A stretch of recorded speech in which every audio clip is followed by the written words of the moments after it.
Saudara-saudara yang terkasih dalam Tuhan kita Yesus Kristus, jumpa lagi bersama saya Mesa Official. Ada teman yang menanyakan tentang Wahyu 12. Saya mau sampaikan tentang Wahyu 12. Sorry saudara-saudara, saya salah menyampaikan. Saya ambil di Wahyu 12, tapi saya baca di catatan saya itu di bagaimana mereka mengalami malapetaka dan bagaimana mereka hancur. Jadi saya salah baca di catatan saya. Kan mereka mengalami kesakitan seperti perempuan yang mau melahirkan. Jadi catatannya sama, makanya saya salah ambil. Jadi sebelumnya saya minta maaf. Kita lanjut di Wahyu 12 ya. Wahyu 12 ada yang minta perempuan dan naga. Maka tampak suatu tanda besar di langit, seorang perempuan berselubungkan matahari dengan bulan di bawah kakinya, dan sebuah mahkota dari 12 bintang di atas kepalanya. Di sini adalah Israel. Jadi yang 12 bintang itu adalah Israel, saudara-saudara. 12 bintang itu adalah Israel. Yusuf bermimpi 12 bintang bersujud di depannya, bulan dan matahari. Jadi 12 suku Israel melambangkan 12 bintang. Jadi 12 bintang itu adalah Israel. Jadi perempuan itu adalah Israel.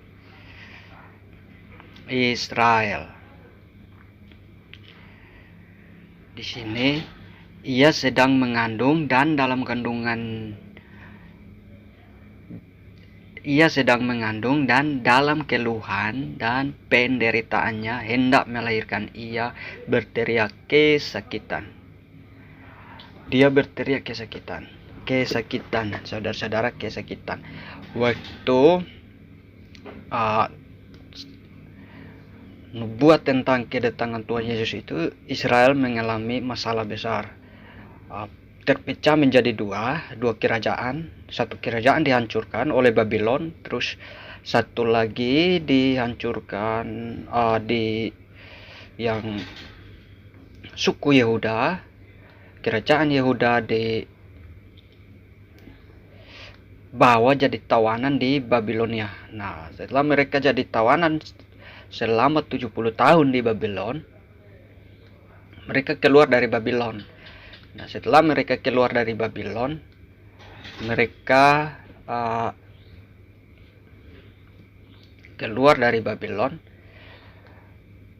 dijajah lagi oleh Roma. Setelah mereka membangun bait suci, mereka dijajah lagi oleh Roma. Roma berkuasa. Nah, jadi Roma berkuasa di sana. Jadi yang mengalami penderitaan hendak melahirkan, ia berteriak kesakitan. Ini adalah bangsa Israel, yang bukan bangsa Israel tapi bangsa Yahudi, suku Yahudi atau kerajaan Yehuda. Nah, kan terpecah jadi dua, satu kerajaan hancur dan satu lagi jadi tawanan. Itulah mereka mengalami kesakitan. Bait suci dihancurkan, terus mereka bangun lagi bait suci.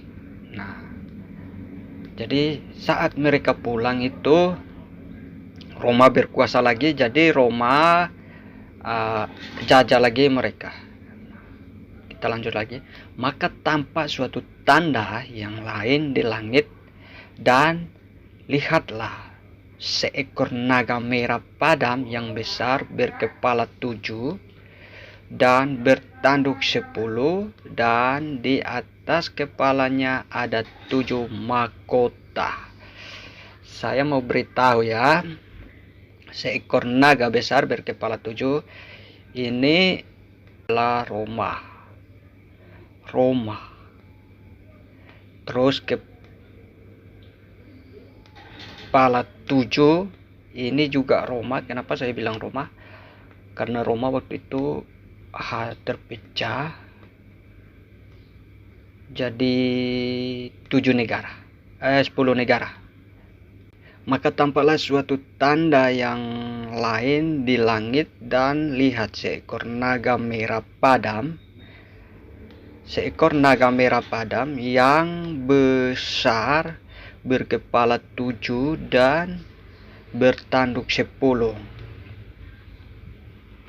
Saudara-saudara, kepala 7, tanduk 10. Kepala 7 ini adalah Muslim. Tanduk 10 ini adalah Roma.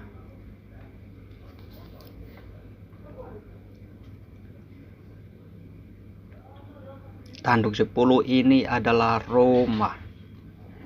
Nanti kita lanjut lagi. Jadi Roma pada saat itu dia terpecah menjadi 10 negara. Jadi ini adalah Roma.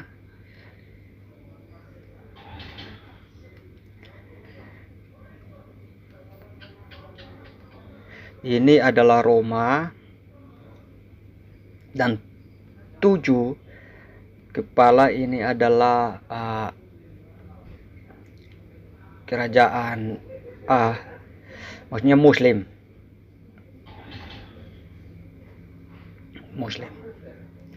Di sini kepala 7 bertanduk 10, dan di atas kepalanya ada 7 mahkota.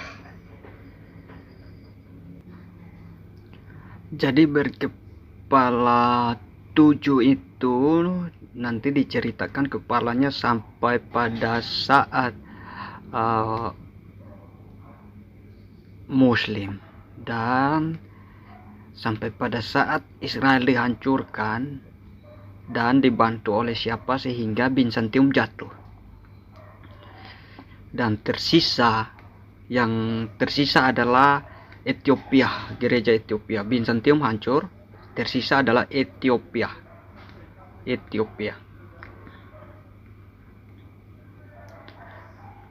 Dan ekornya menyeret sepertiga dari bintang-bintang di langit dan melemparkan ke atas bumi, dan naga itu berdiri di hadapan perempuan yang hendak melahirkan. Yang berdiri di hadapan perempuan itu adalah satu orang-orang Farisi. Sekarang di manakah mereka? 2 adalah Roma. Kenapa saya bilang Roma? Waktu itu Tuhan Yesus, Roma, kerajaan Roma, ya pada saat itu penguasa kerajaan Roma ingin membunuh Tuhan Yesus. Dan pada saat itu ingin membunuh Tuhan Yesus. Di sini ayatnya yang ketiga, maka tampaklah suatu tanda yang lain di langit, dan lihat seekor naga merah padam besar berkepala 7. Ini sudah.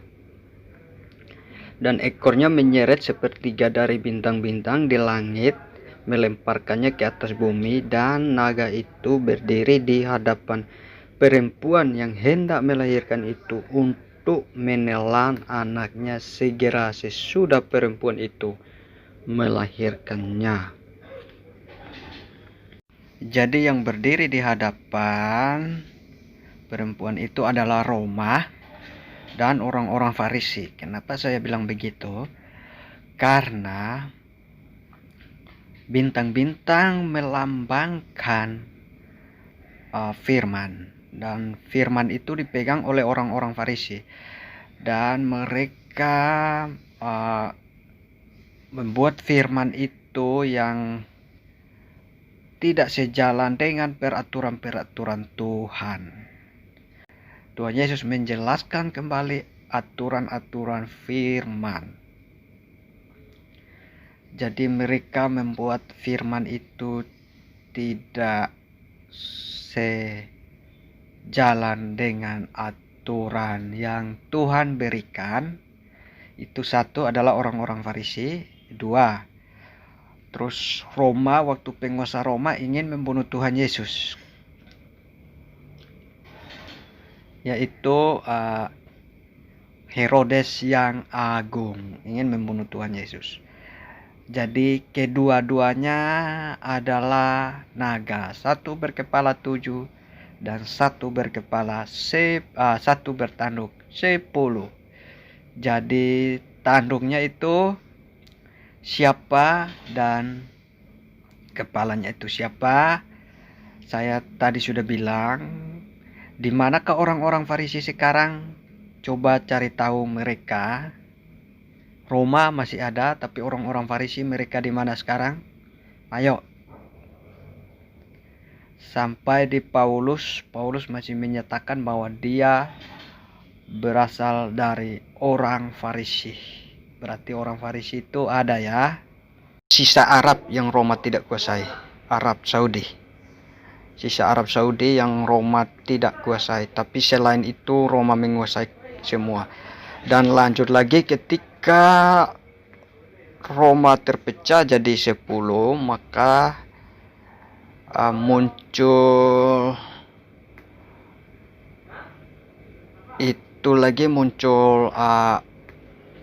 satu lagi yaitu Muslim. Pada saat itu Muslim menguasai seluruh Asia dari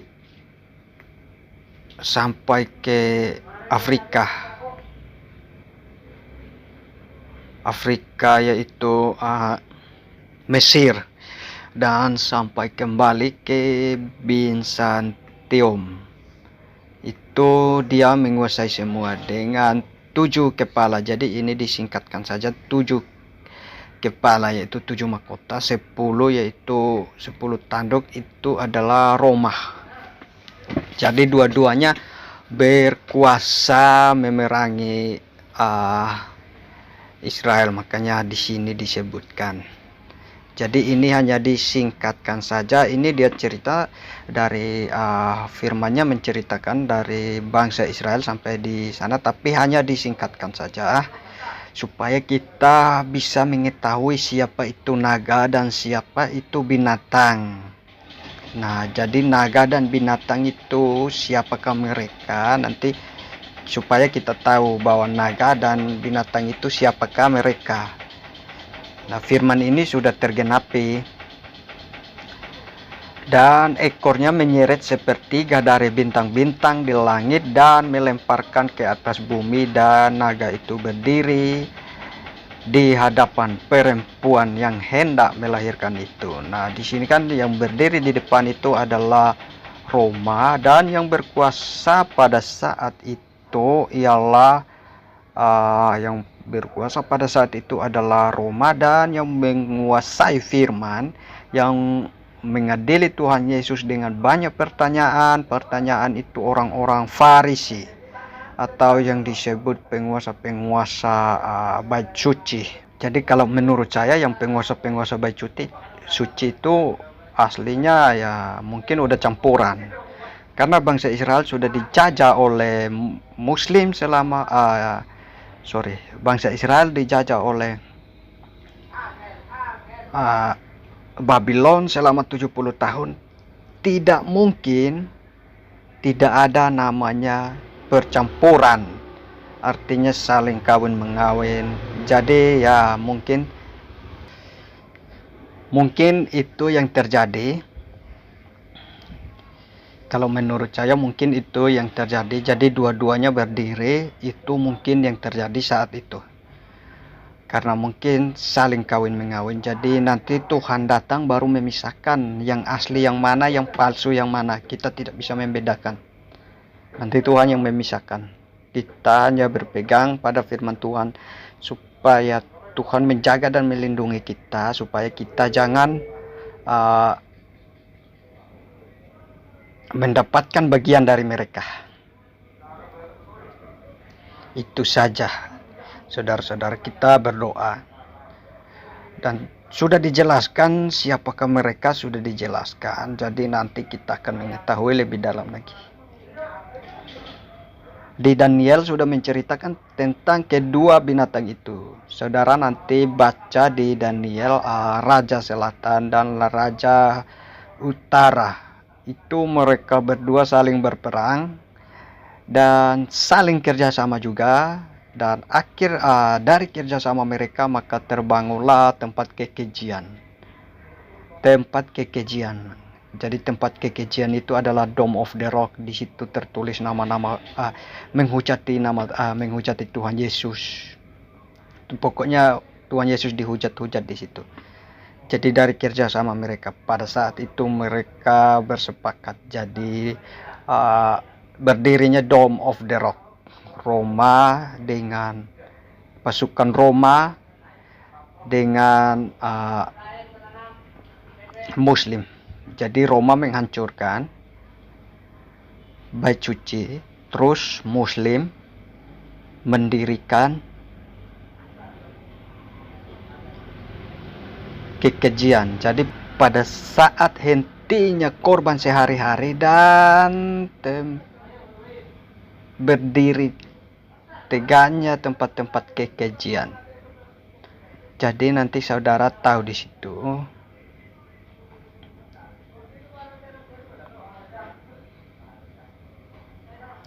Kita lanjut lagi. Jadi ini hanya disingkatkan saja. Kepala 10 dan bertanduk 7. Bertanduk 10 dan berkepala 7.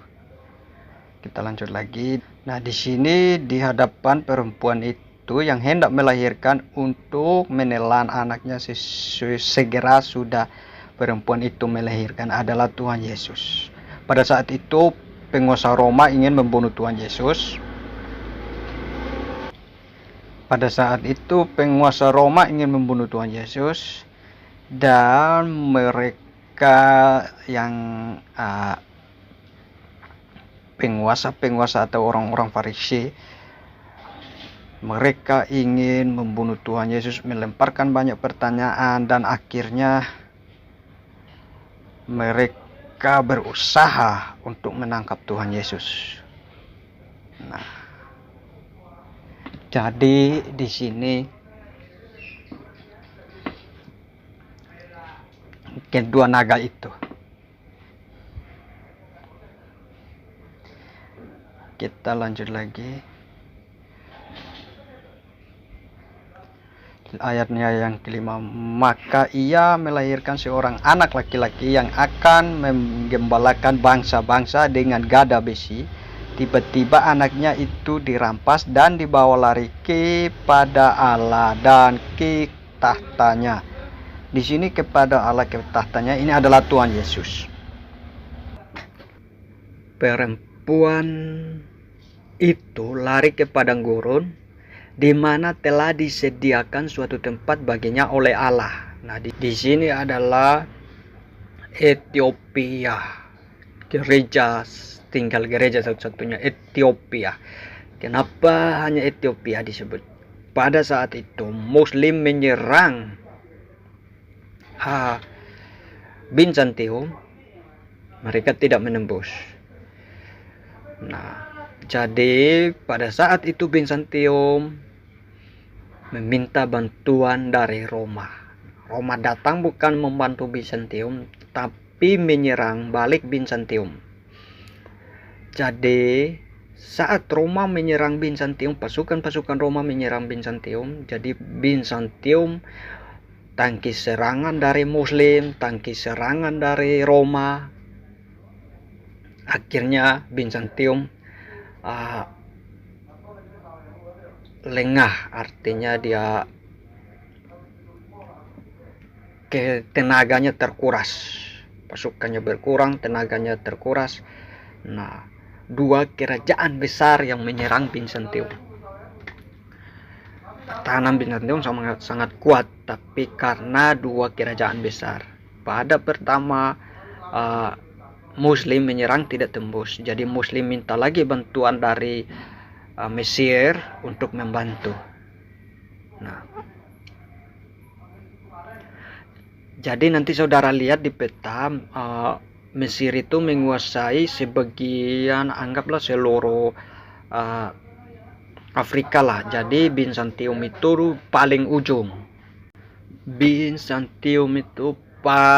ujung. Di ujung bawah, nanti lihat di peta di ujung bawah. Dan pada saat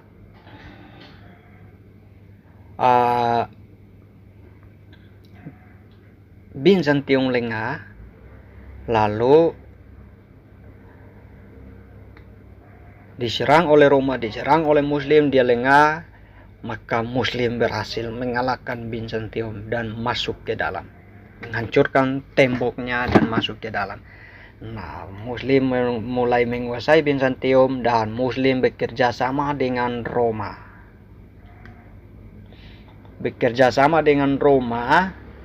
Jadi mereka bekerja sama, saling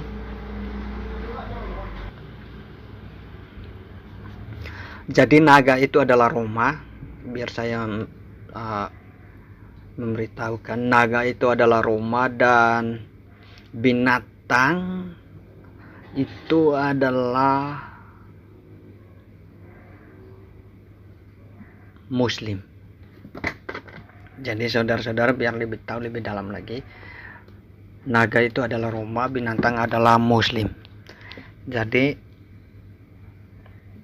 pada saat mereka kerjasama, putrinya dikawinkan juga karena mereka saling ingin menguasai. Jadi mereka bekerja sama, satu ingin menguasai kekuasaan yang satu, jadi mereka kerjasama terus.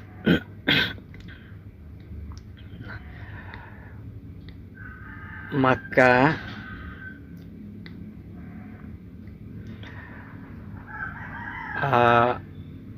Byzantium hancur, jadi tidak disebutkan. Terus kenapa Roma tidak disebutkan? Kita lihat di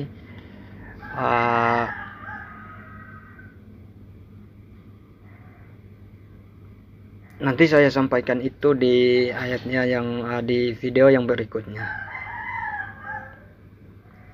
Jadi Byzantium hancur, sisa Ethiopia.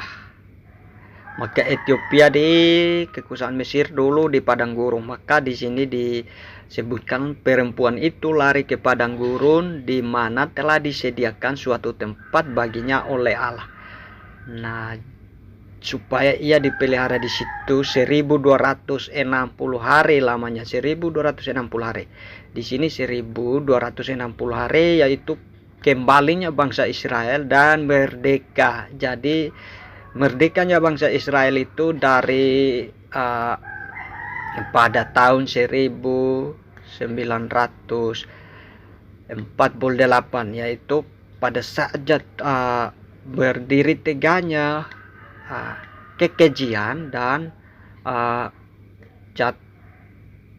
jatuhnya, hentinya korban sehari-hari, yaitu sepakatnya Roma dengan Muslim di Yerusalem, maka berdirinya Dome of the Rock. Dome of the Rock, karena pada saat itu Roma menguasai Yerusalem sebagian dan Muslim menguasai juga. Jadi dua-duanya kan kerjasama pada saat itu. Maka di Daniel itu sudah disebutkan bahwa ia mendirikan kemah-kemahnya di pesisir-pesisir laut dan di gunung atau di Bukit Sion. Bukit Sion itu kan tempat bait suci. Jadi Roma menghancurkan bait suci dan Muslim mendirikan Dome of the Rock pada tahun 688. Jadi 688 tambah 1260 hari sama dengan 1948, pas kemerdekaan bangsa Israel. Sudah puas? Kalau belum puas tanya lagi. Terima kasih. Tuhan memberkati dan Tuhan melindungi kita semua.